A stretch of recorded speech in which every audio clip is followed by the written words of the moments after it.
ನಮಸ್ಕಾರ, ನೀವು ನೋಡ್ತಾ ಇದ್ದೀರಾ ರಿಪಬ್ಲಿಕ್ ಕನ್ನಡ. ನಾನು ಅಶ್ವಥ್.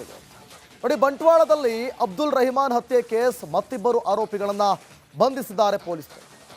ಸುಮಿತ್ ಹಾಗೂ ರವಿರಾಜ್ ಬಂಧಿತ ಆರೋಪಿಗಳಾಗಿದ್ದಾರೆ.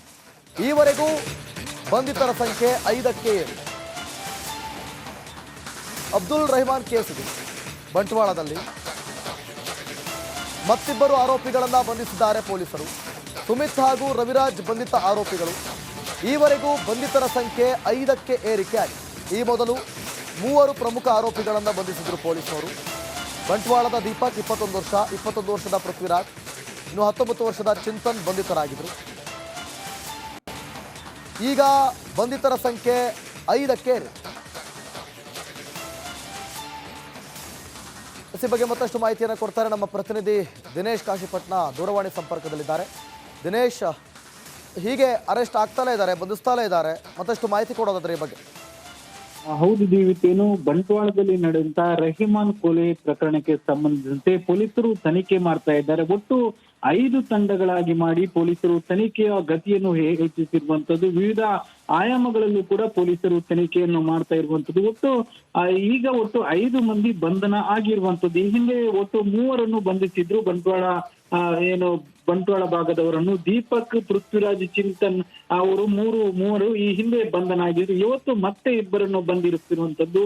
ಸುಮಿತ್ ಹಾಗೂ ರವಿರಾಜ್ ಎಂಬುವರನ್ನು 2 ಕೂಡ ಪೊಲೀಸರು ಒಟ್ಟು ಈ ಒಂದು ಪ್ರಕರಣದಲ್ಲಿ 5 ಮಂದಿಯ ಬಂಧನ ಕೂಡ ಆಗಿದೆ. ಇನ್ನೂ ಕೂಡ ಹೆಚ್ಚಿನವರು ಈ ಒಂದು ಕೊಲೆ ಪ್ರಕರಣದಲ್ಲಿ ಭಾಗಿಯಾಗಿದ್ದಾರೆ ಅಂತ ಹೇಳಲಾಗ್ತಿದೆ. ಹೀಗಾಗಿ ಪೊಲೀಸರು ತನಿಖೆಯನ್ನು ಕೂಡ ಮುಂದುವರಿಸಿದಿರುವಂತದ್ದು. ಒಟ್ಟು 5 ತಂಡಗಳಾಗಿ ರಚಿಸಿಕೊಂಡು 5 ತಂಡಗಳು ಬೇರೆ ಬೇರೆ ಆಯಾಮಗಳಲ್ಲೂ ಕೂಡ ತನಿಖೆಯನ್ನು ಮಾಡ್ತಾ ಇರುವಂತದ್ದು. ಮತ್ತು ಒಟ್ಟು 15 ಮಂದಿಯ FIR ಕೂಡ ದಾಖಲಾಗಿತ್ತು. ಹೀಗಾಗಿ ಸದ್ಯ 5 ಮಂದಿ ಬಂಧನ ಆಗಿದೆ. ಇನ್ನು ಒಂದಷ್ಟು ಮಂದಿ ಈ ಒಂದು ಪ್ರಕರಣದಲ್ಲಿ ಇದ್ದಾರೆ ಅಂತ ಹೇಳಲಾಗ್ತಿದೆ. ಅವರಿಗೆ ಸಂಬಂಧಿಸಿದವರನ್ನು ಮತ್ತು ಅವರ ಮೊಬೈಲ್ ಡೀಟೇಲ್ಸ್ ಗಳನ್ನು ಮುಂತಾದವುಗಳನ್ನು ಕೂಡ ಪೊಲೀಸರು ಕಲೆ ಹಾಕ್ತಾ ಇರುವಂತದ್ದು. ಒಟ್ಟಿನಲ್ಲಿ ಪೊಲೀಸರ ತನಿಖೆ ಕೂಡ ವೇಗವು ಕೂಡ ಹೆಚ್ಚಾಗ್ತಾ ಇರುವಂತದ್ದು. ಒಟ್ಟಿನಲ್ಲಿ ಸದ್ಯ 5 ಮಂದಿ ಬಂಧಿತರಾಗಿದ್ದಾರೆ. ಇನ್ನೂ ಕೂಡ ಈ ಒಂದು ಪ್ರಕರಣದಲ್ಲಿ ಇರುವಂತದ್ದು. ಅವರನ್ನು ಶೀಘ್ರವಾಗಿ ಬಂಧಿಸುವಂತ ಒಂದು ಪ್ರಕ್ರಿಯೆ ಕೂಡ ಆಗ್ಲಿದೆ ಅನ್ನುವಂತ ಮಾಹಿತಿ ಕೂಡ ಸಿಗ್ತಾ ಇರುವಂತದ್ದು. ಸದ್ಯ 5 ಮಂದಿ ಬಂಧನ ಆಗಿರುವಂತದ್ದು. ಮುಂದಿನ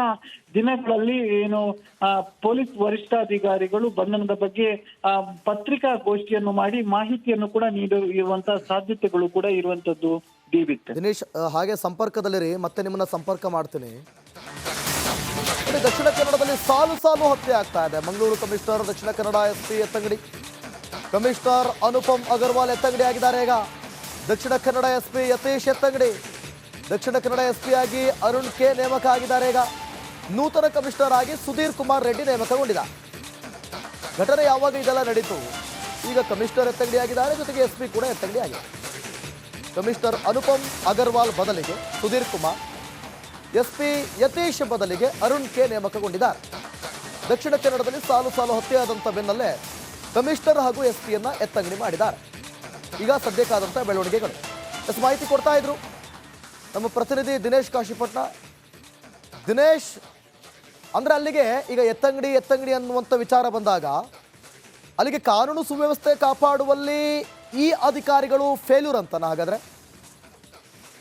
ಹೌದು ದೀವಿತ್, ಅಂದ್ರೆ SP ಲಿಮಿಟ್ ಅಲ್ಲೂ ಕೂಡ 1 ಕೊಲೆ ಆಗಿತ್ತು ಮತ್ತು ಕಮಿಷನರ್ ಲಿಮಿಟ್ ಅಲ್ಲೂ ಕೂಡ 1 ಕೊಲೆ ಆಗಿತ್ತು. ಕಮಿಷನರ್ ಲಿಮಿಟ್ ಅಲ್ಲಿ ಸುಹಾಸ್ ಶೆಟ್ಟಿ ಹತ್ಯೆ ಆದ್ರೆ SP ಲಿಮಿಟ್ ಅಲ್ಲಿ ಅಬ್ದುಲ್ ರಹಿಮಾನ್ ಅವರ ಹತ್ಯೆ ಆಗಿತ್ತು. ಹೀಗಾಗಿ ಬಹಳಷ್ಟು ಆಕ್ರೋಶಗಳು ಕೂಡ ಕೇಳಿ ಬಂದಿತ್ತು. ಜಿಲ್ಲೆಯಲ್ಲಿ ಬಹಳಷ್ಟು ಜನರು ಕೂಡ ಇದನ್ನು ಆಗ್ರಹಿಸಿದ್ರು. ಅಂದ್ರೆ SP ಮತ್ತು ಕಮಿಷನರ್ ಅವರ ವರ್ಗಾವಣೆ ಮಾಡಬೇಕು, ಇದಕ್ಕೆ ನೇರ ಹೊಣೆ ಇವರೇ ಅನ್ನುವಂಥದ್ದು ಬಹಳಷ್ಟು ಜನರ ಆಪಾದನೆ ಕೂಡ ಆಗಿತ್ತು. ಮತ್ತು ಭದ್ರತೆಯಲ್ಲಿ ಒಂದಷ್ಟು ಲೋಪಗಳು ಆಗ್ತಾ ಇದ್ದಿವೆ ಅನ್ನುವಂತ ಮಾತುಗಳು ಕೂಡ ಕೇಳಿ ಬಂದಿರುವಂತದ್ದು. ಮತ್ತು ಆ ಒಂದು ಬಂಟ್ವಾಳ ಭಾಗದಲ್ಲಿ ಕೆಲವೊಂದು ಸೂಕ್ಷ್ಮ ಪ್ರದೇಶ ಏನಿದೆ ಅಲ್ಲಿ ಯಾವುದೇ ರೀತಿಯಾದಂತಹ ಕಾನೂನು ಕ್ರಮಗಳು ಹೆಚ್ಚಾಗಿ ಪಾಲನೆ ಆಗ್ತಾ ಇರಲಿಲ್ಲ, ಹೆಚ್ಚಿನ ಭದ್ರತೆ ಇರಲಿಲ್ಲ ಅನ್ನುವಂತ ಆರೋಪಗಳು ಕೂಡ ಕೇಳಿ ಬಂದಿರುವಂತದ್ದು. ಮತ್ತು ಮುಸ್ಲಿಂ ಮುಖಂಡರು ಕೂಡ ಬಹಳಷ್ಟು ಆಗ್ರಹ ಮಾಡಿದ್ರು. ಇವತ್ತು ಸಾಮೂಹಿಕ ರಾಜೀನಾಮೆ ಕಾರ್ಯಕ್ರಮ ಮಾಡಿದ್ರು. ಅದರಲ್ಲೂ ಕೂಡ ಪ್ರಮುಖವಾಗಿ ಕೇಳಿ ಬಂದಂತ ಮಾತು ಕೂಡ ಇದೆ. ಅಂದ್ರೆ SP ಮತ್ತು ಕಮಿಷನರ್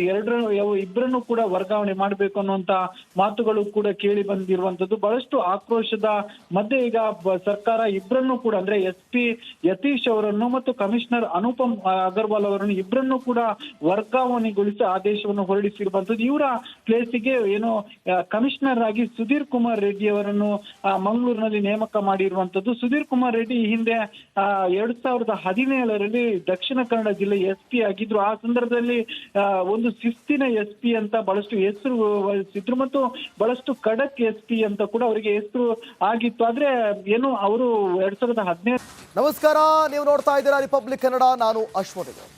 ನೋಡಿ, ಬಂಟ್ವಾಳದಲ್ಲಿ ಅಬ್ದುಲ್ ರಹಿಮಾನ್ ಹತ್ಯೆ ಕೇಸ್ ಮತ್ತಿಬ್ಬರು ಆರೋಪಿಗಳನ್ನ ಬಂಧಿಸಿದ್ದಾರೆ ಪೊಲೀಸರು. ಸುಮಿತ್ ಹಾಗೂ ರವಿರಾಜ್ ಬಂಧಿತ ಆರೋಪಿಗಳಾಗಿದ್ದಾರೆ. ಈವರೆಗೂ ಬಂಧಿತರ ಸಂಖ್ಯೆ 5ಕ್ಕೆ ಏರಿದೆ.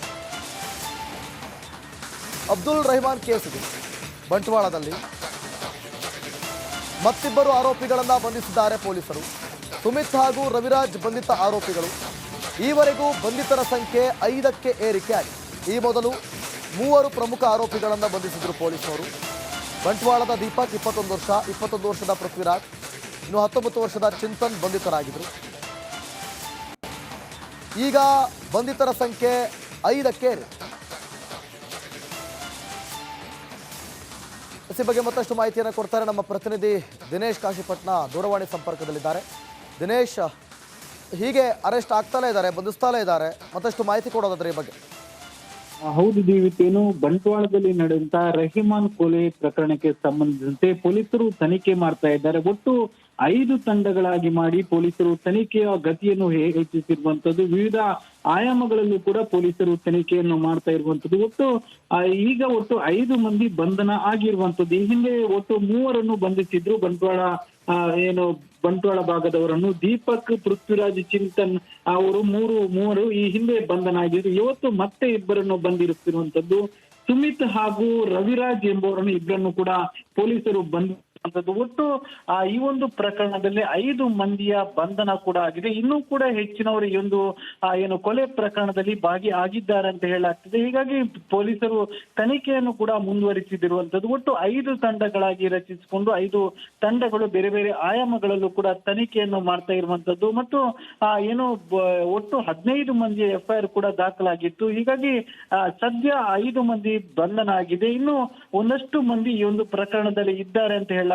ಅವರಿಗೆ ಸಂಬಂಧಿಸಿದವರನ್ನು ಮತ್ತು ಅವರ ಮೊಬೈಲ್ ಡೀಟೇಲ್ಸ್ ಗಳನ್ನು ಮುಂತಾದವುಗಳನ್ನು ಕೂಡ ಪೊಲೀಸರು ಕಲೆ ಹಾಕ್ತಾ ಇರುವಂತದ್ದು. ಒಟ್ಟಿನಲ್ಲಿ ಪೊಲೀಸರ ತನಿಖೆ ಕೂಡ ವೇಗವು ಕೂಡ ಹೆಚ್ಚಾಗ್ತಾ ಇರುವಂತದ್ದು. ಒಟ್ಟಿನಲ್ಲಿ ಸದ್ಯ 5 ಮಂದಿ ಬಂಧಿತರಾಗಿದ್ದಾರೆ. ಇನ್ನೂ ಕೂಡ ಈ ಒಂದು ಪ್ರಕರಣದಲ್ಲಿ ಇರುವಂತದ್ದು. ಅವರನ್ನು ಶೀಘ್ರವಾಗಿ ಬಂಧಿಸುವಂತ ಒಂದು ಪ್ರಕ್ರಿಯೆ ಕೂಡ ಆಗ್ಲಿದೆ ಅನ್ನುವಂತ ಮಾಹಿತಿ ಕೂಡ ಸಿಗ್ತಾ ಇರುವಂತದ್ದು. ಸದ್ಯ 5 ಮಂದಿ ಬಂಧನ ಆಗಿರುವಂತದ್ದು. ಮುಂದಿನ ದಿನಗಳಲ್ಲಿ ಪೊಲೀಸ್ ವರಿಷ್ಠಾಧಿಕಾರಿಗಳು